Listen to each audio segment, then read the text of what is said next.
portanto, o professor Luís Nunes Vicente é professor catedrático no Departamento de Matemática da FCTUC, Faculdade de Ciências e Tecnologia da Universidade de Coimbra, e é investigador do Centro de Matemática da Universidade de Coimbra. As suas áreas de interesse preferenciais são otimização, matemática computacional e computação científica, em particular optimização não linear e suas ligações à ciência, engenharia e finanças. É editor-chefe da revista Portugália Matemática, indexada na Science Citation Index da Web of Knowledge, e é ainda editor associado de diversas revistas internacionais, entre os quais CM Journal on Optimization, Euro Journal on Computational Optimization, Optimization Methods and Software. É autor de cerca de uma centena de trabalhos e é ainda coautor do livro Introduction to Derivative Free Optimization portanto, publicado pela Springler.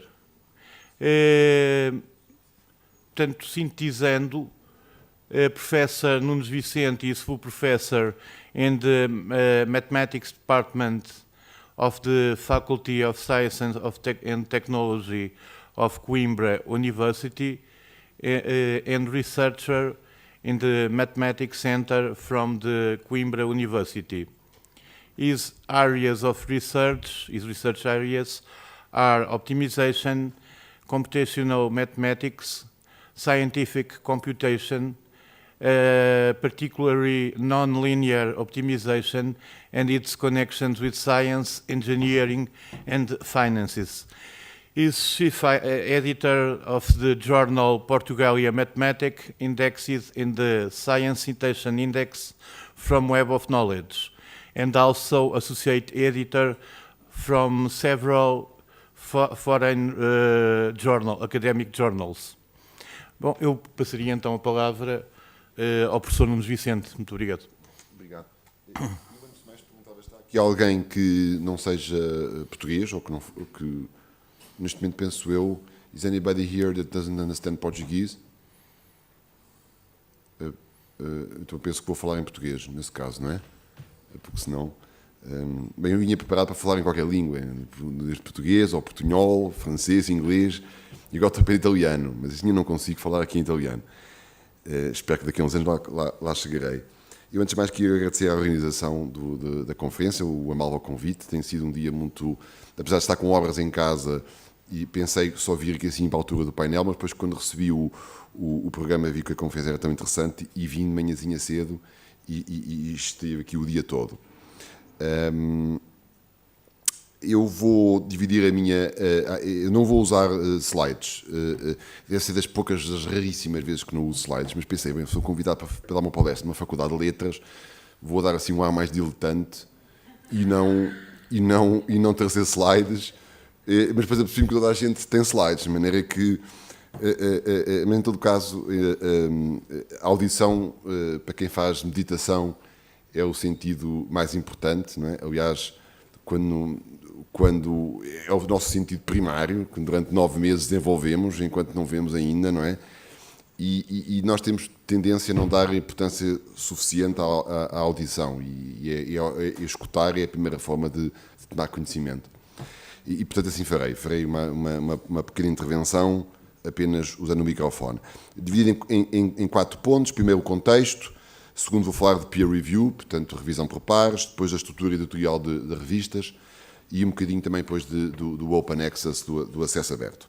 Contexto, essencialmente, isto centra-se, a minha intervenção centra-se na área das ciências matemáticas.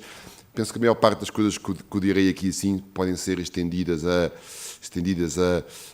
física, sobretudo física teórica, ciências da computação, se bem que a ciência da computação é um mundo à parte, porque publica-se muito em atas de conferências e não em revistas. Enfim, digamos de uma forma geral, em todo aquele core, todo aquele âmago das ciências e da engenharia. Está bem? O resto do contexto já foi introduzido. Portanto, revisão por pares.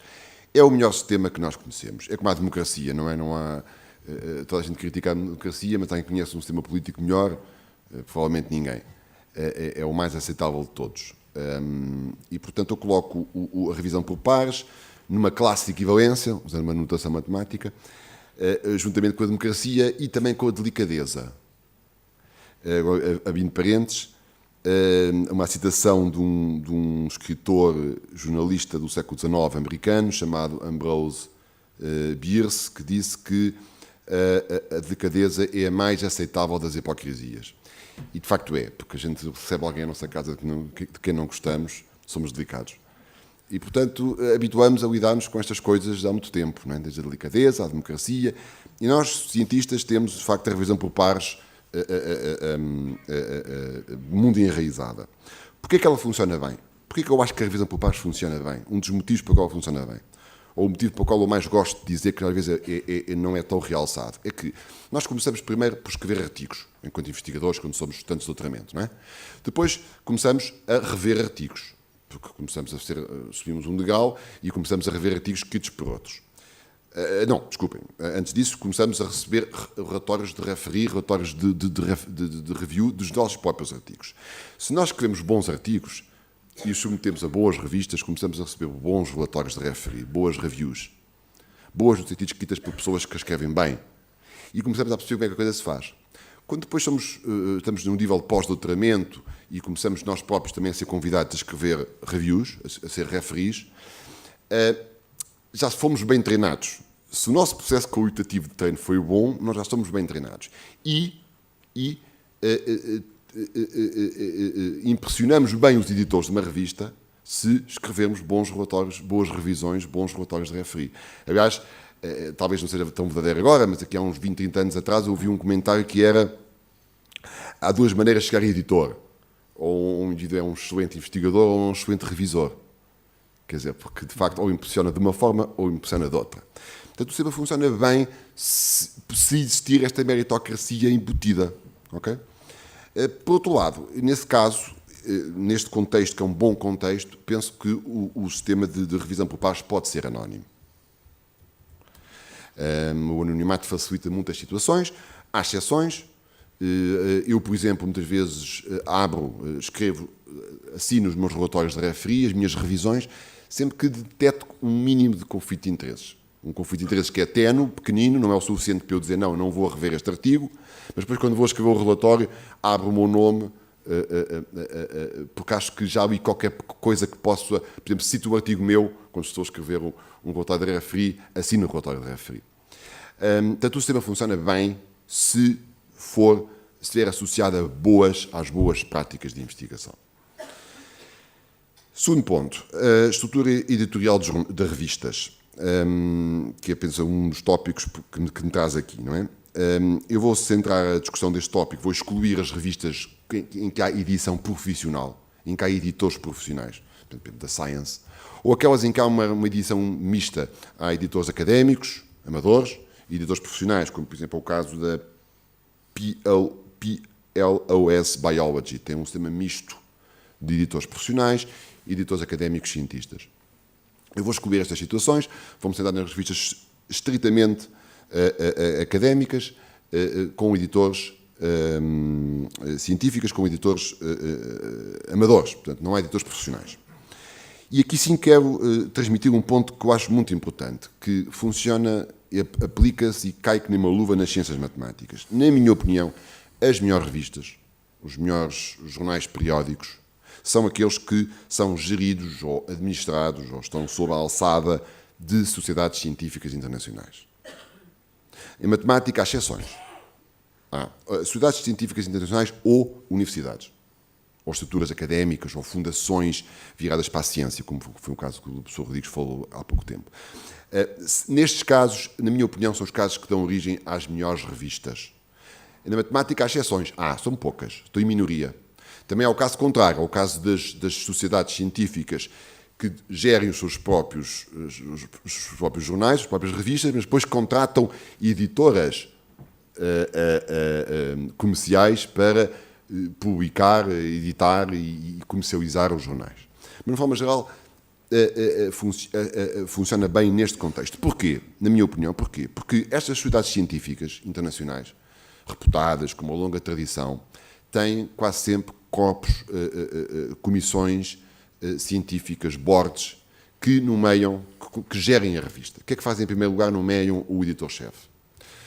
O editor-chefe geralmente é nomeado por um período de tempo a prazo, a termo, tipicamente 5 anos, e tem que reportar. Há aqui um sistema de accountability. Portanto, o editor-chefe tem que reportar o progresso da revista. Se está aí melhor, se está aí pior. E isso faz logo com que tudo, na minha opinião, funcione de uma forma diferente. Por outro lado, o próprio... eu tinha aqui uma anotação que, por vezes, às vezes, eu conheço casos, em vários casos, mesmo nas situações, em que o editor-chefe, não é o meu caso, infelizmente recebe um honorário, mas é sempre um honorário simbólico. Por exemplo, nas melhores revistas de duas sociedades que eu vou citar muito mais à frente, a American Mathematical Society e a SIAM, Society for Industrial and Applied Mathematics, são as duas principais sociedades de matemática americanas, mas são muito internacionais e publicam as melhores revistas. Há um ordenado simbólico, há um pagamento simbólico honorário, que geralmente não é volta ali dos 3, 4, 5 mil dólares, aquilo que eu vejo tipicamente ao editor-chefe. O editor-chefe não está livre de escolher o seu corpo editorial.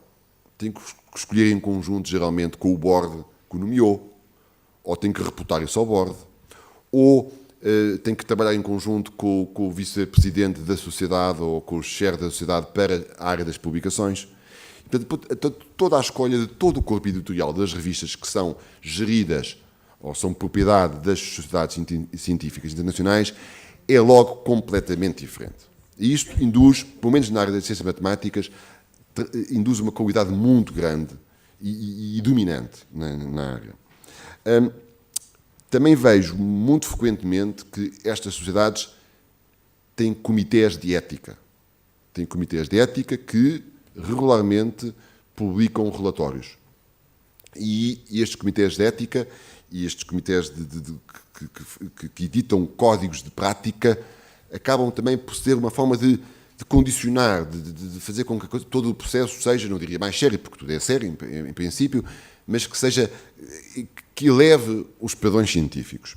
Portanto, isso é um ponto fundamental que eu vejo. Na área das ciências matemáticas, os melhores jornais são os jornais das sociedades científicas, e há várias, há muitas. Qual é o funcionamento do corpo editorial? Bom, há essencialmente dois tipos de funcionamento do corpo editorial. Aquelas revistas em que tem um editor-chefe e depois um conjunto de main ou co-editors, ou area editors, mas um conjunto pequeno, 5, 6, 7, 8, 9, 10, 12 por aí fora, e que gerem completamente a revista. Portanto, há menos editores a pegar nos artigos e enviá-los a referees. É o caso, por exemplo, da chamada Annals of Mathematics, que é capaz de ser a revista de matemática pura mais reputada no mundo. Essencialmente é uma revista que está na posse de Princeton e há aí um grupo de professores de Princeton muito reduzido, praticamente quase todos eles de Princeton, que gerem a revista. Este sistema funciona bem quando, de facto, este corpo pequeno de editores, de co-editors ou de main editors, este pequeno corpo, quando as pessoas de facto são muito boas, são mesmo chamados, como a gente diz em inglês, true scholars, quer dizer, como é o caso dos Annals of Mathematics em Princeton, porque de facto as pessoas têm que ter um conhecimento muito vasto de das áreas que tutelam, não é? Para poder gerir bem a edição dos artigos. Mesmo neste caso, há às vezes chamados os advisory boards. Depois há os outros tipos de revistas que têm um corpo de editores associados. Portanto, há um editor-chefe, depois pode haver uns co-editors, uns 2, 3, 4, mas depois há um corpo largo, grande de editores associados, que são eles que também enviam os artigos para referring, para reviewing. Este sistema tende a funcionar bem se por um lado também este corpo maior de editores associados, por exemplo, na revista da SAM que citou, são para aí uns 40, se o trabalho destes associados é, de certa forma, bem acompanhado. Por exemplo, a revista, na minha opinião, tende a ter menos qualidade se um autor pode enviar um artigo ao editor associado, fazendo um bypass à edição-chefe. Porquê? Porque, obviamente, vai escolher provavelmente um editor associado que conhece. As boas revistas bloqueiam, na área da matemática, bloqueiam isto. O artigo tem que entrar por cima, entra pelo editor-chefe ou pelos main ou core editors, e se existe um corpo de editores associados em baixo, o artigo desce. E há ainda casos curiosos na área da matemática em que o próprio editor associado faz o seu trabalho de forma anónima. Ou seja, recebe o artigo, envia o artigo a revisores, a referees, recebe o trabalho, escreve ele próprio um relatório, também anónimo, que depois segue para o editor-chefe, ou segue para a cúpula da revista, e vai para os autores. Há revistas mistas, em que, por exemplo, o editor associado só revela o seu nome se quiser. E tudo isto tem que ser bem abalizado, tem que ser bem gerido, tem que ser bem coordenado pela cúpula da revista, pela edição-chefe, de forma que todo esse sistema funcione bem. E repito aqui também o trabalho dos editores associados, ou seja, daquelas pessoas que escolhem os referees e tomam a decisão, e depois a reportam para cima. Este trabalho também, nas boas revistas, os editores associados são pressionados a fazer um bom trabalho. Eu, por exemplo, na revista da SAEM, do qual sou editor associado, eu sinto sempre essa pressão. Eu sei que o editor-chefe da revista é uma pessoa, é um cientista de renome, de grande renome, e sei que sempre que eu tomo uma decisão e a reporto e escrevo um mini relatório para os autores, com base nos relatórios de referees, eu sei que o editor-chefe vai prestar atenção. E, portanto, eu quero impressionar, quero que ele reconheça que eu estou a fazer um bom trabalho. Portanto, o sistema funciona bem quando vem de baixo para cima e de cima para baixo, na minha opinião, para concluir. Ou seja, quando toda a estrutura editorial é escolhida de cima para baixo, através dos boards de uma sociedade científica internacional ou de um board de uma universidade, que escolhe aquilo tudo para ali abaixo e que as pessoas têm que reportar para cima. E funciona bem quando, de facto, há uma necessidade, desde os revisores aos editores associados, por aí fora, porque sabem que estão ali sim perante uma revista científica de grande qualidade, de fazer um bom trabalho, porque o seu trabalho vai ser visto por quem está acima. E é isto que funciona nas grandes revistas, na minha opinião, na área das ciências matemáticas. Porquê que elas funcionam bem? Funcionam bem assim. Finalmente, porque realmente a minha intervenção é breve e não quero roubar muito tempo ao final do dia, falar um bocadinho do acesso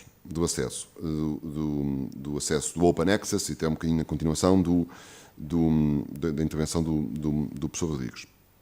Ora bom, eu penso que os melhores cientistas são todos a favor do acesso aberto, quer dizer, não há do Open Access, não há nenhum prejuízo, não há nenhum preconceito em relação a isso. No entanto, e no caso da área das ciências matemáticas, de facto, a quantidade de revistas de acesso aberto que apareceu, sem qualidade, foi de tal maneira grande que nós vamos precisar de algum tempo para limpar o mal que foi criado. Não há nenhuma revista criada de novo de acesso aberto na área da matemática que seja, eu diria, reputada, ou até minimamente reputada. Não há. Irá haver, não sei. Depende também do que as outras fizerem para ir em torno do acesso aberto. Não é? Não sei se os colegas têm conhecimento de um artigo que apareceu na Science, em outubro, que se chama Who's Afraid of Peer Review? Foi alguém que, não sei se é um editor profissional da Science ou assim, que escreveu um artigo com defeitos e o submeteu a uma série de revistas e concluiu que o artigo foi mais aceito nas revistas de acesso aberto do que nas revistas sem ser acesso aberto. E houve, inclusive, revistas de acesso aberto que lhes pediu $3.000 para publicar o artigo. Já não eram os 500 que referiu há pouco, são $3.000 para publicar o artigo. Ora bom, no caso das ciências matemáticas, agora focando um bocadinho naquilo que conheço melhor, eu penso que há muito que já se pratica a prática do acesso do Green Access, portanto, há muito em várias revistas que me é dado um PDF, uma cópia eletrónica, que eu posso colocar na minha página ou em qualquer repositório que eu queira. É o caso, por exemplo, das revistas da SIAM, da tal Sociedade de Matemática Aplicada Norte-Americana, e no caso também da American Mathematical Society. Há até um repositório muito famoso em matemática e em física teórica, em física, chamado o Archive, arxiv.org. Portanto, há uma longa viagem. A matemática estava inclusiva, estava bem colocada no ranking que vimos há pouco. A American Mathematical Society está, neste momento, a fazer uma coisa muito interessante no que diz respeito ao acesso Gold, ao acesso dourado. Escolheu 2 revistas, dentro das suas melhores revistas, para fazer acesso dourado. O que é que a American AMS fez? Disse, bom, vamos criar 2 versões companion, dessas 2 revistas, mas com o mesmo corpo editorial, com os mesmos princípios, os mesmos requisitos, as mesmas exigências de qualidade.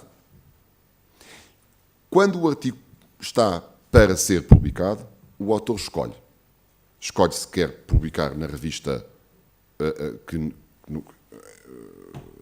sem acesso ou com acesso. E se escolhe publicar no Gold Access, a revista fica logo, o artigo fica logo disponível, inclusive para ter uso comercial, respeitando a política do Research Council do Reino Unido.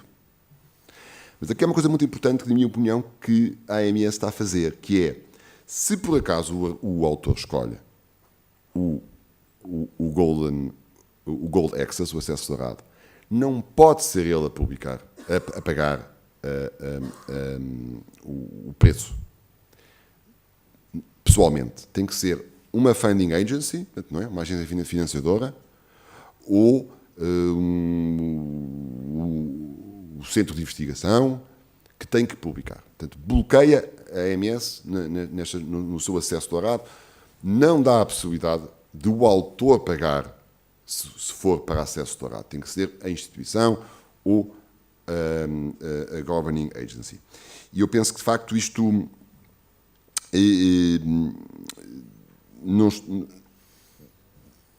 para mim não é muito claro como é que as coisas irão evoluir na área das ciências matemáticas, mas penso que vão evoluir, de uma forma geral, vão evoluir nesta área. Estamos também a falar, de facto, de uma área em que há muita tradição, logo, de os cientistas colocarem logo a versão original dos seus artigos, aquela que submetem, colocá-la logo num repositório. Por exemplo, este archive.org que eu vos citei há pouco é um deles, mas há muitos outros. Ou seja, eu quando escrevo um artigo, quando termino o artigo, a primeira coisa que eu faço é colocá-lo em repositórios e colocá-lo na minha página pessoal. E há já 20 e tal anos que os mantenho sempre lá. A única coisa que eu fiz diferente foi que nos últimos anos comecei, por vezes, a colocar a cópia que a editora me deixava. Caso contrário, o que eu sempre fiz foi colocar uma versão já muito perto de ser publicada. Sempre fiz isso. E há muita gente na comunidade matemática que faz isso. Portanto, estamos a falar de uma comunidade que já está naturalmente muito perto do acesso e de um acesso praticamente que é Gold. E pronto, de uma forma geral é isto que eu vos queria dizer, não vou tirar muito mais tempo e terei todo o prazer em responder às vossas questões no final. Está bem? Obrigado.